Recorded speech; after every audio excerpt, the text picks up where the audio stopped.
Class 4 এর English for today এই বইটি থেকে পড়া হচ্ছে ইউনিট 31 বা 31 নাম্বার অধ্যায়।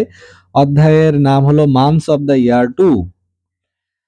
লেসনস 3-4 পৃষ্ঠা নাম্বার হলো 63 বা 63 পৃষ্ঠা। তো এখানে এ নাম্বারে বলা হচ্ছে যে লুক, লিসেন অ্যান্ড সে, অর্থাৎ দেখো, শোনো এবং বলো। তো এখানে মেয়েটা বলছে যে টুডে ইজ মাই বার্থডে, আজ আমার জন্মদিন। এই জন্য যে লাভ দিয়েছে, মানে ওরা আনন্দ। তো এই দেখো, এটা বিস্ময় চিহ্ন, সাইন অফ এক্সক্লামেশন, যে টুডে ইজ মাই বার্থডে, আজ আমার জন্মদিন। আই এম 4 ইয়ার্স ওল্ড, আমার বয়স 4 বছর হলো।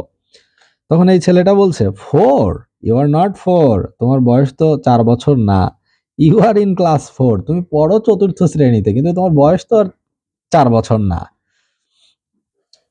এখন এই মেয়েটা তখন বলছে, oh you are right, I am in class 4 but I am 9 years old. তখন মেয়েটা হাসছে যে ওর তো ভুল হয়ে গেছে। তখন বলছে, ও সরি, ইউ আর রাইট, তুমি ঠিক বলেছো, আই এম ইন ক্লাস 4, আমি 4th শ্রেণীতে পড়ি, but I am 9 years old, কিন্তু আমার বয়স হলো 9 বছর। তাহলে আমার বয়স 4 বছর না, 4 ক্লাসে আমি পড়ি, অর্থাৎ I read in class 4 but my age is 9 years old, অথবা আই এম 9 ইয়ার্স ওল্ড, আমার বয়স 9 বছর। আচ্ছা, এখন বিতে গ্রুপ ওয়ার্ক, অর্থাৎ দলীয় কাজ। শ্রেণীকক্ষে একজন শিক্ষার্থী আর একজনের সাথে সবাই মিলে মিলে কাজ করবে। যে what day is your birthday, তোমার জন্মদিন কবে? ধরা যাক 2 জানুয়ারি। 2 জানুয়ারি আমার বার্থডে হলো 2 জানুয়ারি, অথবা 2 জানুয়ারি ইজ মাই বার্থডে, অথবা মাই বার্থডে ইজ অন 2 জানুয়ারি, এইভাবে লেখা যায়। মাই বার্থডে ইজ অন 2 জানুয়ারি।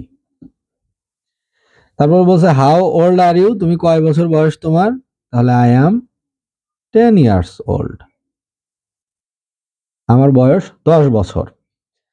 এবার এখানে সি নাম্বারে বলছে রাইট দ্য মিসিং মান্থস, নিচে মাসগুলো পূরণ করো। ওটা ফাঁকা আছে, দেওয়া নাই, সেটা পূরণ করতে হবে। যেমন জানুয়ারি, তারপরে দিয়েছে মার্চ, তাহলে জানুয়ারির পরের মাস কি?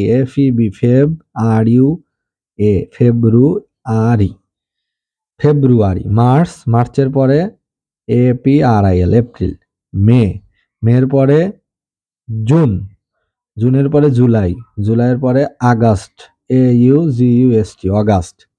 তারপরে সেপ্টেম্বর, সেপ্টেম্বরের পরে OCTOBER, অক্টোবর। তারপরে নভেম্বর, তারপরে ডিসেম্বর।